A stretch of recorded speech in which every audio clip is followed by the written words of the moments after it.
Hello everybody, so finally today Ascension Team has finally shed some light on the Chapter 2 information, the ones that were actually the most important for us. So what changes will it bring, if it's going to be good, if it's going to be bad. Yeah, let's skim through those together and just let me know in the comment section below which actually timeline you prefer to play on Ascension, whether you prefer to do some classic endgame or you prefer the TBC content. I actually prefer TBC, so I'm very excited for any changes that come to classless before we actually get to TBC. So every chapter is very, very important for me. So let's get through those. Let's start from number 1. So chapter overview releases tomorrow, basically. No, day after tomorrow. So we still have to wait about this, but most important thing is expanded skill card slots gives you more control over how you steer your build with synergy rolls. Okay, that's good. That's actually, many people also mentioned this in the comments under my videos, that we would need some additional slots. And I also stated that 2 additional slots for each would be actually perfect. So we're going to get where it goes. Skill cards can now be used at any level, so you can slot them at max level or while leveling. Okay, this is quite interesting. I'm not quite exactly sure what they mean by that. For example, you probably cannot just swap your cards at max level, but they can be used. So maybe you're not sure what build you go, and then you can just, slap some cards along the way. I don't know. We're going to see how it's going to go. Maybe it's going to be explained down the line. So we'll see new skill cards in the open world, so you can venture in Azeroth and unlock your favorite abilities and talents. This is good. I feel like getting those cards, it's kind of like a gacha game, but it's fun. It's definitely more fun, especially if you really want something. And on top of that, you only get normal skill cards via this way, not the golden ones. So it is kind of limited as well, but yeah, if you miss something, you can always get that. New abilities and talents. These will have skill cards available in the world once Chapter 2 launches. Very good. Classes updates to make more classes builds more viable. Also good, depending how it will come out, actually, because we know that balance is like one of the biggest challenges Ascension Team basically has ahead of them. These are only some of the updates, explaining wildcard synergy rolls so you can be more deliberate with your rolls. Okay, let's go more in depth into that. In Chapter 2, you have 2 extra ability and 2 extra talent card slots for a total of 4 extra skill cards. Yeah, so this is going to be perfect. 8 talent slot and 6 skill cards. This is good. Bravo, Ascension Team, finally. Skill cards usable at any level. Okay, this is more interesting for me. A brand new way to use skill cards by removing the level 10 under a requirement. You can now slot skill cards at any level as long as the slot is empty. Yeah, that's what I said. That's what I thought. That you cannot swap them, but if you leave it empty and you're not sure, for example, which way your build will go, then you can leave an empty slot and then at correct time just slap it. And then you get the skill what you want. So yeah, definitely a good change. Most of the time probably people already know what they want and all cards will be equipped by level 1. But yeah, we're gonna see. I think it's a good change either way. Once it's slotted and rolled, it can be removed. Yeah, because that would be completely dumb if you could just swap the cards and get whatever you wanted. A few big new ways to play. Okay, first it means that if you're a new hero who hasn't got a lot of cards yet, you can use the cards you find at any point in your adventure. Good change, very good. If you discover something that's useful to your current build, you can start immediately instead of having to wait in Prestige. This also helps heroes who may have been working on a build from start of the season that didn't have any skill cards. Once this change drops, you can immediately slot useful cards. Yeah, that's what I feel. That's mostly for new players, but it's a good change either way, especially that you will have more ways to actually get cards now if they are throwing more of those into the open world, so that's good. This will create an environment where the difficulty can continue to increase without simply just resulting in every single mechanic one-shotting. Okay, good change, although I don't really do like some kind of massive endgame stuff, but yeah, for people who do this, perfect. New abilities. Every single one of these will be available through skill cards in the world, in addition to the card packs and rolling. Good thing. Toxic Surge. Casting Scorpion Sting grants you toxic ammo. Viper Sting now consumes with deadly poison, dealing major damage. Okay, good. Some poison, additional poison for ranged. That's always good. Especially the, I feel like ranged builds were not that great in the current state.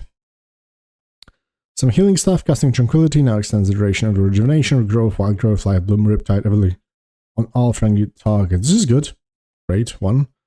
Renewing Light. Casting or healing with Renew grants you a stack of Renewing Light. Increases the healing done by your next circle of healing. Okay, so you can just throw some renews on your group and then slap with one circle of healing. That's great. Urgent Prayer. Jumps to a target affected by your renew. That target is instantly healed for. Okay, so some very nice buffs to the renew. 1,000 cuts. That sounds great. Dealing damage with Hurricane now applies a stack of 1,000 cuts. Increases the damage taken from the caster's bleed and poison effects by 2%. Hurricane. There's the Hurricane Strike also, but bleed and poison. I don't know. I haven't been actually theory crafting that way, so probably something for to be checked. Pack Enhancement. Dealing damage with Shaman Weapon Enhancement grants you commands. These are stacked up to 5 times and last 10 seconds. Casting Feral Spirits. Consume these effects to empower them. Some crit chance increase, damage of your Feral Spirits. Yeah, always nice. Additional mechanic for Feral Spirits, always nice to have. Launch Explosive Trap. Oh, this is perfect. Yeah, because, you know, Explosive Trap has been used in a couple of builds, I feel like. And yeah, having it to lay down rather than just launch is a big improvement. Yeah, Launch Immolation Trap, that's great. Lowers Assault for one-handed weapons. Throw both weapons at the target. Hitting an enemy with lowers Assault causes a shard of gong to land an area near you. Pick up a shard of gong. Causes you to regenerate 10 rage and grants you a slight movement speed buff. Every third pickup causes your next slam have no rage cost. This uses slam modifiers and teaches you spells to change the color of Shard of Gong. Okay, very nice addition. For like warrior builds. Good to have. Like throwing, a weapon throwing berserker. Sounds pretty cool. While under the effects of rapid fire or rapid killing, your glaive toss consumes your piercing shot's bleed to deal its full damage increased by 200%. Very nice. Cataclysmic Sundering. Sundering leaves a burning patch on the ground for 8 seconds, dealing some damage. Increases damage with a flame shock. Nice. Battle Glaive. Using 3 warrior direct damaging abilities in a quick succession, raises the cooldown of glaive toss and increases damage of the next glaive toss by 35%. Okay, some nice additions to like use some other spells and make some more synergies between the spells. Air and Wear Water Elemental Totem. Rain Destruction on the caster. Nice. Frosty Frost Frostbolt. This is like Fire Firebolt. Casting Frostbolt twice empowers your next Frostbolt, increasing its cast time to deal additional 1,000 frost damage and grants it 10% increased chance to trigger Brain Freeze and Fingers of Frost. Yeah, nice. It's like a opposite to the Fireball one. Leader of the Elements, casting Storm Strike and Lava Lash, which is cooldown to Great Element Totems. So some very nice Shaman synergies, Physics in Practice, Deadly Throw, and Shuriken Toss deal increased damage based on the movement speed bonus from Active Sprint. Holy crap. Nice. Pack Leader. More Feral Spirit stuff, Toss and Throw. Deadly Throw causes your next 2 casts of Shuriken Toss or Glaive Toss to generate additional combo point.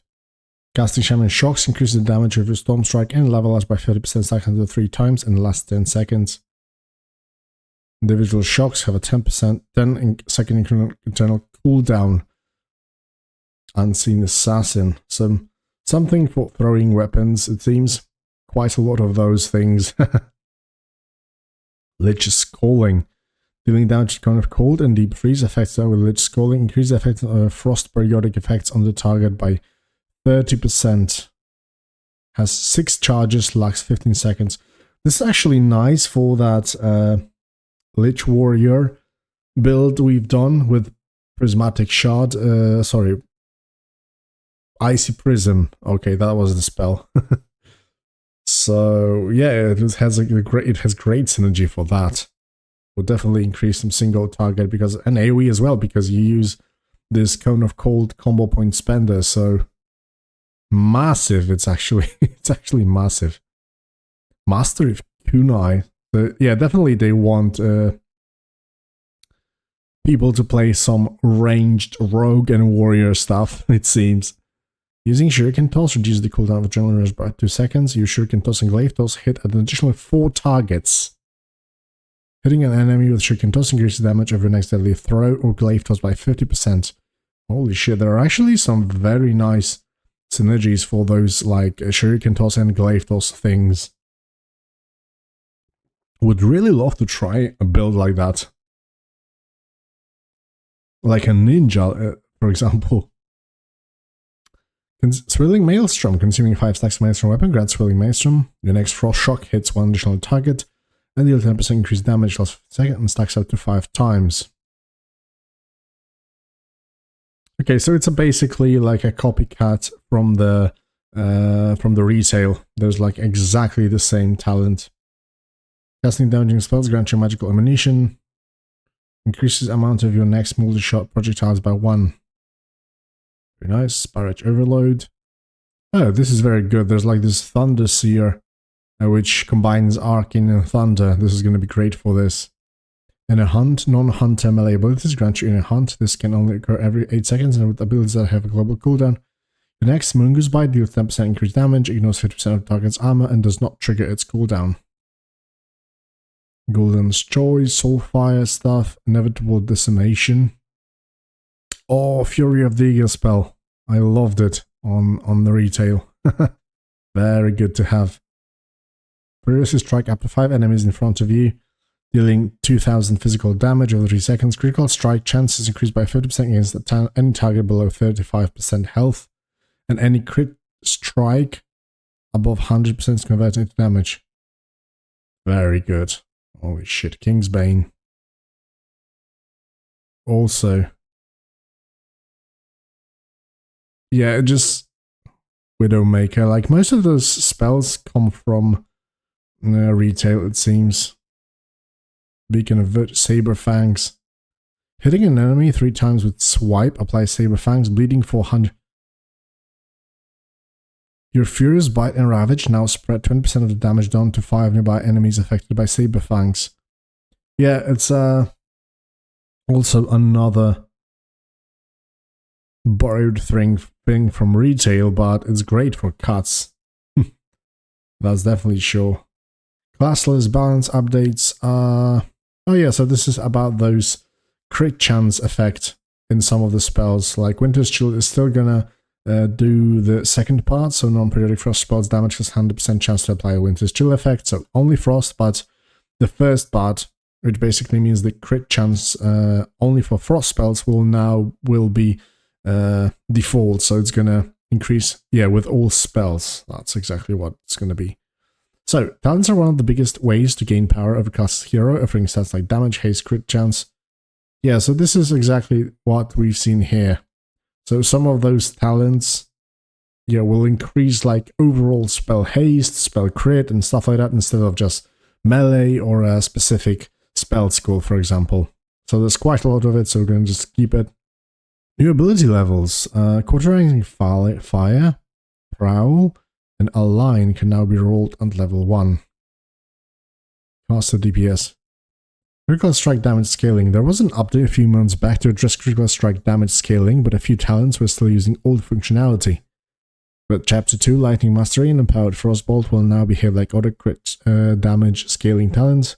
These talents just work differently compared to all other crit strike damage scaling talents because they were procs, is what you need to know. Okay, so now they outline how the crit damage actually multiplies. There are some bug fixes. There's quite a lot of this and quite a lot of balancing, so we're not actually going to be going over those. There are some changes to Firecar, Sneak and Predator's Wrath, reduce scaling of Poisonous Strike, The transform was scaling much higher than intended. Fix the bug where Spellbound Venom has faster tick rate than intended. All ranks of Rip and all of the is a tick rate of 2 seconds. Was mistakenly at 1.5. So that's why the poison one was so powerful. Nerf Seal of Command. Seal of Command was outshining all seals of an Loon while also having the ability to cleave. This buff and interaction allows for an interesting twist on the seals and their strength. Yeah, it's good change. I mean, some people actually liked the seal twisting, so it may be a good change actually. Upheaval change super hot. Fury. Titanic Strike, Titanic Mutilate. Yeah, some buffs for Titan's Grip actually. That's good because Titan's Grip was utter trash. Titanic Fury. Increase all physical damage dealt by 50% down from 20, but is now increased to 25 under the effects of Titan's Grip. Yeah. Pure buffs for Titan's Grip basically. Which is good because it was completely not played.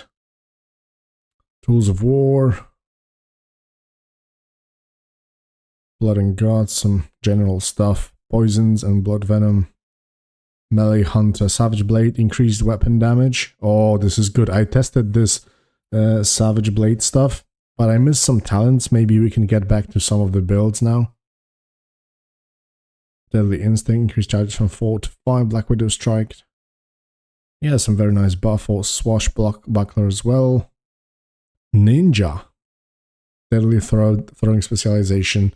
Yeah, so they kind of intend all that throwing weapon kind of thing.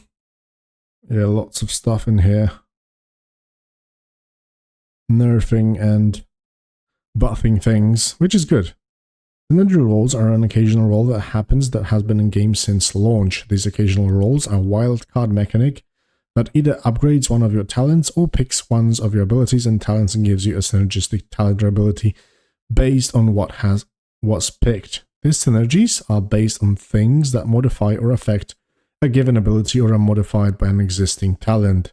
These are not curated builds made for you by developers. For example, if you have Pyroblast in your build, you might synergy roll Hot Streak or Hot Hands. If you have improved Sinister Strike, you might roll Sinister Strike. Eclipse Strike, Pistol Shot. The things that scale with Sinister Strike modifiers and are therefore synergistic with improved Sinister Strike. Okay, so basically this means I didn't even know that it existed, to be honest. Who knows?